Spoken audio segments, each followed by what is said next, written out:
my Tyler Perry Sistas fans. It's your girl Barbie J here, and we are talking about Sistas Season 4, Episode 13, Shaking in the Rain. Now, the only thing that they said was shaking in the rain, I think it was Zach saying that a dog was shivering in the rain, and that's how Dani is like a little dog. Talk about you ever see how she looked with her hair wet. I said, no, he didn't with her wet wig. I said, Zach is wrong for all the way wrong, and then had Preston picturing it. I was like, they are crazy. But anyway, let's get on started with this recap. I mean, I got to tell you, I guess this episode, was it better? I think this episode was better than last week. I'm trying to figure it out. I'm still weighing it in, but I just wanted to hurry up and get in a review right now. So, it starts off with Gary calling Andy and wanting to hang out and have dinner with her, but she's saying that, I think she said something like Robin is coming over, and then she admitted later that no, he wasn't there last night, that he was there today. And he said, I had a feeling that he wasn't there, that you didn't have any company. She said, really? Like, just a feeling? And he was like, yeah, like Paris was supposed to have been there last night too, and the whole Paris thing. And she's smiling and laughing. But somebody told me they saw a picture or an episode, a preview with Gary with a telescope? Like looking in her house with a telescope? So when you think about it, where the heck does Gary live? She don't even know where Gary lives. None of us know where Gary lives. Is he the only man on this show? We don't know where, and Aaron, we don't know where Aaron lives. It's interesting, Anyway, it seems like everybody should have an apartment, but she ain't never been in nobody else's apartment. Anyway, then it has Andy. Andy calls, after she gets off the phone with Gary, she calls Fuego, and he answers, and she makes this statement that, oh, you sound so professional. And I'm like, really? Why would you say that? That's like telling a black person, oh, you sound so, when white people say you talk so, I forgot how they say it, that saying, and we always sitting there going, oh, what, black people don't know big words and know how to speak? You speak so well. That's what it was. They speak so well. It's like, what you thought, they was going to be ghetto or something? I'm like, what? Anyway, I'm sorry. I digress. So she calls him and asks to have a sweep of her apartment for bugs and cameras. And he's like, yeah, we do that all day. So Andy told him that, wow, you're full of surprises. And he was like, what, you thought I was some dumb dancer? And she's like, I didn't say that. I'm just saying you just full of surprises. So he asked her to send the address, and then they hang up. And when they hang up, Andy said he probably don't even have any tools. I started laughing. I was like, oh my God, she's funny. He might not either. And then we have, who is that? Erin and Karen. But before we get to them, if you have not subscribed to my channel as of yet, please take a moment right now and subscribe to Barbie J's channel. That's right. Go on and then hit that subscribe button, then hit the notification bell and select all, and it'll let you know every time I upload any new content. Then I ask that you smash that like button, write a comment, and share my video, because what did I say, y'all? Sharing is caring. That's right. Help a sister's channel grow. Anyway, now let's get to Erin and Karen. They in the doctor's office chatting and waiting for the doctor. And of course, Erin Karen, he was working my nerves because he kept bringing up that whole timeline thing. Let it go, Erin. Stop bringing it up. It's like you pushing buttons. Those are the things that upset her. So why would you keep doing that while she's in the doctor's office? So he's asking, was she nervous about the timeline? And she was like, no. And then Erin asked if she wanted him to get out. And she said no, he could stay. And I was shocked by that. I was really shocked that she said no, that she didn't mind him staying. So then he talked about, he started talking about his parents, and she mentioned about her mama, and she said something about her father. It's another story, but she said she had to get real drunk before she talked about that one, so she can't wait till she had the baby. I was like, oh no, she's so funny. I was like, is that bad with her dad? I can't recall her ever mentioning her daddy. And then she asked why are you so sweet to me? You know, because she was cold and he put a, what is that? The little gown on her and she'll try to make her warm and stuff.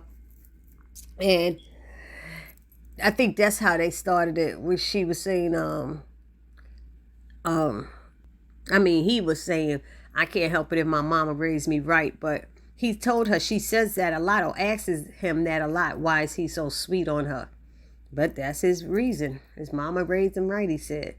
So that's why he put the medical robe on her and was just trying to warm her up and stuff. And you know how in them doctor's office sometimes it's real chilly in those offices, mostly the ones with machines in it too. Anyway, so then we got Hayden. He stops Andy in the hallway at work to discuss Fatima, but she's like, I don't want to talk about her.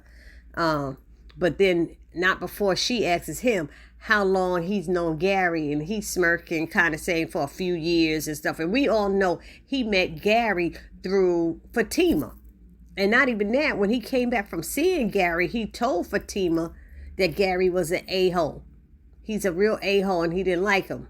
So I don't know how they really hooked up and connected after that, because Gary didn't want his help to get him out of jail, and Gary got his own attorney.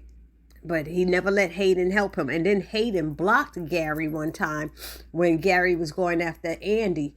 And I thought Hayden was going to end up being a nice guy, but he's really turned out to be a piece of work. That's all I can say. He a real piece of work. So anyway, after he says a few years, he kind of he has this kind of like a smirk on it, his face. I said, and she said, long enough to tell him about Robin when he's here and not here. And he's like, why would I do that? She said, I'm just wondering. I said, girl, you barking up the right tree. Keep thinking like that. Let that little legal mind keep going and taking you there. So then he tells her that Fatima got arrested and for what she got arrested for. And Andy's like, what?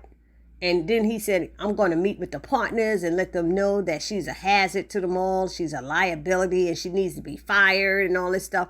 And he said, Fatima thought I was scared of her, but I'm not. I said, that's why he was hiding behind Gary when she was swinging that damn bat. Don't tell me you wasn't afraid. You was dead afraid.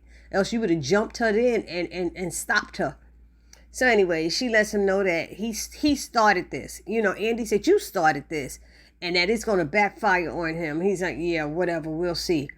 And she said, you better hope she don't have proof. And he said, and don't even try to bail her out because I spoke to the judge and he ain't having it. She said, oh, so you want to play legal games? He said, better than she can ever play. She said, but not me. And he said, we'll see. So Andy's like really pissed right now because, see, they could have taken him down long time ago, but they let him keep his job when he was listening, eavesdropping on the phones and stuff. See how you can't be nice to black people? No, I shouldn't say black people. Some people. That's what I mean. Some people. Sometimes you just can't be nice to people. Let's just put it at that. Because they take it to the next level. So anyway, they switch over to Zach and Jake chatting and stuff, and then Jake leaves and Preston shows up and he's helping Zach with moving and unpacking boxes, and then he's, you know, he was looking good. I ain't gonna lie. He ain't have all that Cowboys gear and all that stuff. I said Preston was looking good, where Zach had to even say, you coming up in here with the tight fitting cream shirt on. I started laughing. I was thinking the same thing. I was like, okay, all right now, Trinity, you better do your thing. Anyway, then the doc comes into the room and she is a female and she's asking, what can I do for you, to Karen? I don't know why doctors always do that. You know why I'm here.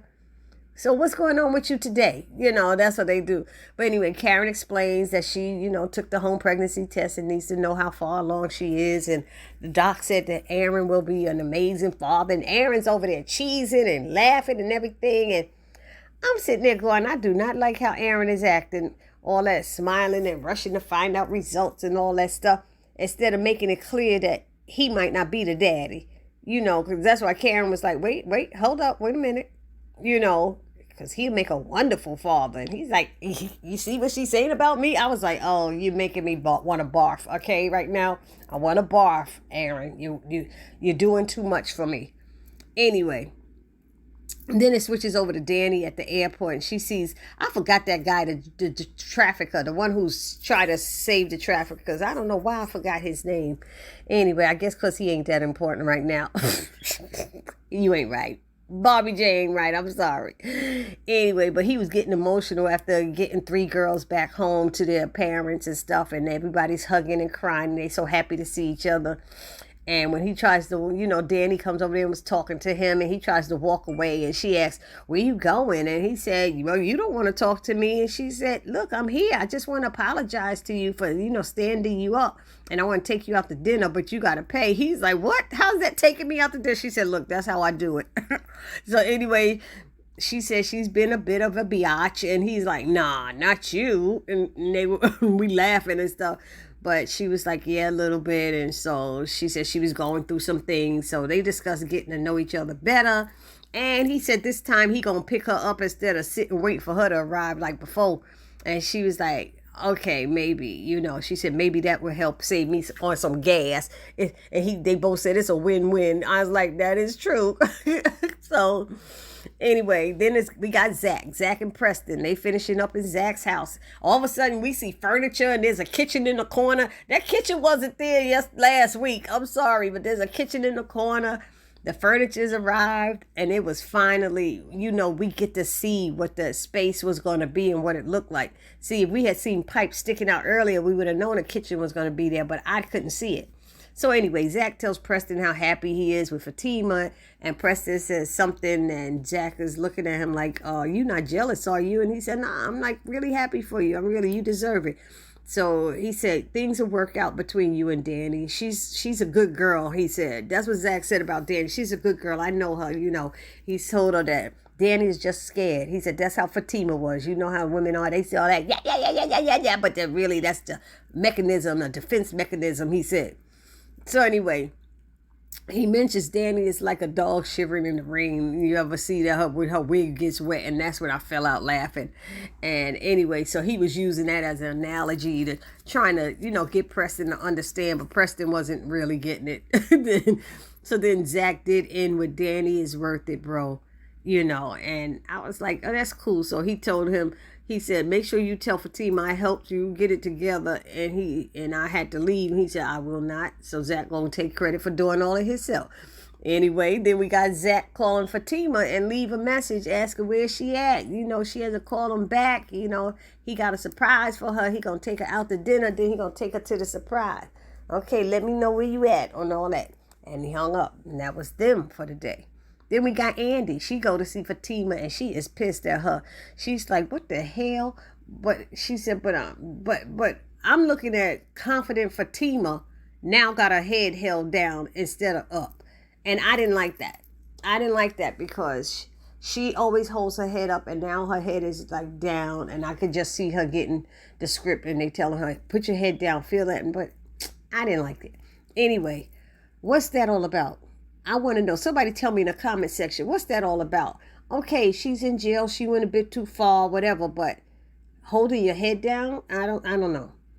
Anyway, so all Fatima could say to Andy is that I'm sorry. I know I'm sorry, And then she tells her, she said, I got some bad news. And Fatima's like, worse than this? And she said, yeah. She said, okay, give it to me. She's like, the judge Hayden went to see is very much a non-violent judge. And Hayden and the judge have some sort of history. And she's clearly on his side. I said, oh, shoot, what did Hayden do with this judge? I don't know. So Fatima said, see, that's some BS. All I wanted was for him to leave me alone. I didn't start this. Where I'm from, we handle things on our own, in the streets and stuff. And Andy's like, I don't know who you are. She said, yes, you do, girl, please. So she said, where I'm from, we don't get involved in the law. She said, and I got one more thing. And Andy's like, Andy's like, please don't do it, whatever it is. Fatima's like, no, my dudes are ride or die. I just, do it, girl. I was saying do it. And Andy's like, don't do it. This could get even worse. So she said, let me talk to the partners and see if I could talk to them. And then I'll talk to Robin because he's the owner and I'll have his ear. He'll listen to me at least. She said, and she need to remind him that he wanted to get rid of Hayden himself.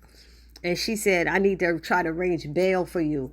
And she's like, have you called Zach? And she's like, no. Do you want me to call? Absolutely not. I don't have an arrest record. She said, I don't have an arrest record. Andy said, I'm surprised. I was dying. I said, me too. She said, but Zach does, and he has an arrest record, and he would kill that boy. You know, and she don't want Zach to get arrested again. So she said, Fatima said she'll call Zach later. I don't know how she gonna call him later. She locked up. And Andy asked if it was really worth it. What she did to Hayden, was it really worth it? She said, trashing his place and whooping his ass. Yes, every damn day I'm up in here. She said, well, we'll see how you feel if you can't get out. I said, oh, she right about that. So then it switches finally over to Sabrina at the bank. That's news. And Maurice, and he's asking her what kind of ding dong she got last night because she all up in there smiling a lot at work, and Maurice is sniffing her to see if she smell like whatever. And then he tells her that Calvin is pissed and that she needs to talk to him, and she's like, I will. Then Maurice said Calvin is coming to the bank to cash a check, so that'll be her opportunity to talk to him. I said, she's at work. That is not an opportunity to talk to him. That is not even close to the opportunity or time to talk to him. But they dumb butts try to do it anyway, which is so stupid. So he tells Sabrina that she's dumb for not giving, and she's a dumb bee. That's what he called her, dumb bee, for not giving the man with the $36 million in the bank some coochie. So she said, I'm a very respectable lady or something like that. And he said, between 9 to 5 you are. He said, come 5:03, you's a hoe. Come out, the hoe come out or something like that. He said at 6:30 your legs open. At 9:12 the whole Kama Sutra.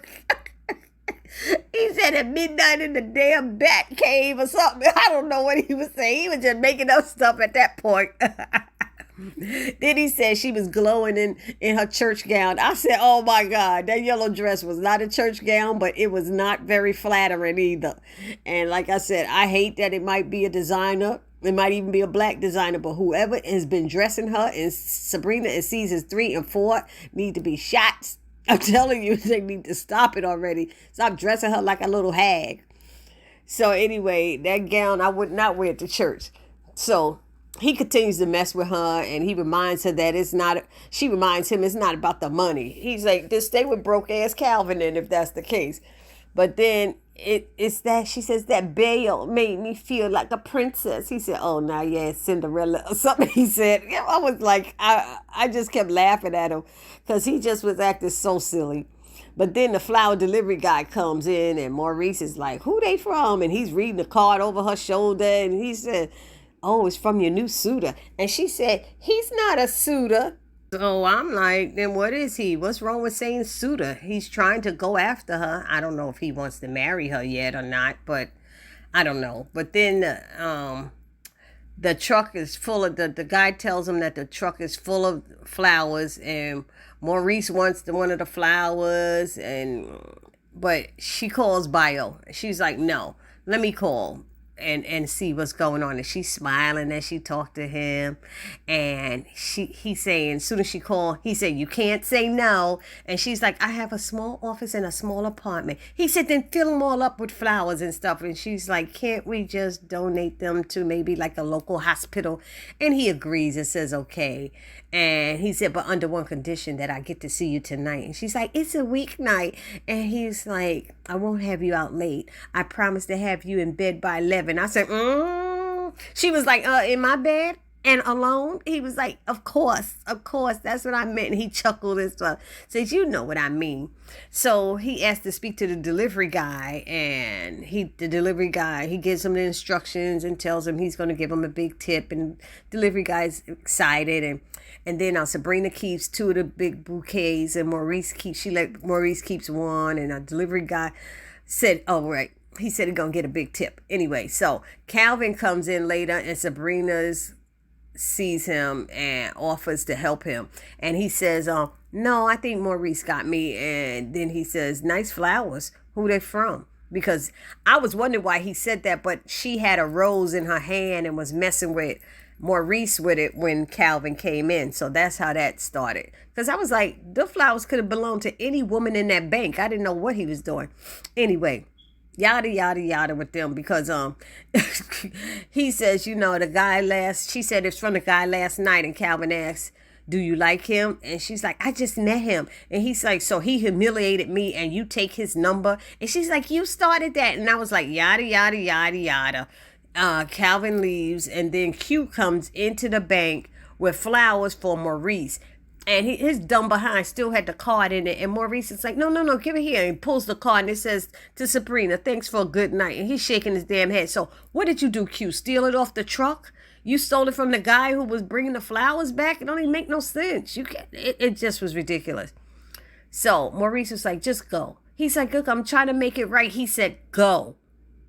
And he's like, why did he say Calvin let him in? I didn't like that. Maurice told Sabrina that Calvin let him in. Calvin said maybe he could stay there for one night because he's out on the steps. Yeah. But Calvin should have been the last person to say that. I don't know why he said that, but don't blame it on him. He could have put his foot down and said, no, that's his damn apartment. All he had to do was say no. Any other time, Maurice, no, it's his apartment. Now all of a sudden, he can't tell Calvin no. Come off it. And then it ends with Erin and Karen still waiting for the results. So she is definitely pregnant, and the doctor said she's surprised the over-the-counter test picked it up because it was so early. But when she was about to give all the information, Karen and then asked Erin to step out of the office. And he's like, what? She said, well, we discussed it. Well, none of us heard that discussion, so whatever. But she had him step out, and she finds out the rest of the information. And the doctor asks, is everything okay?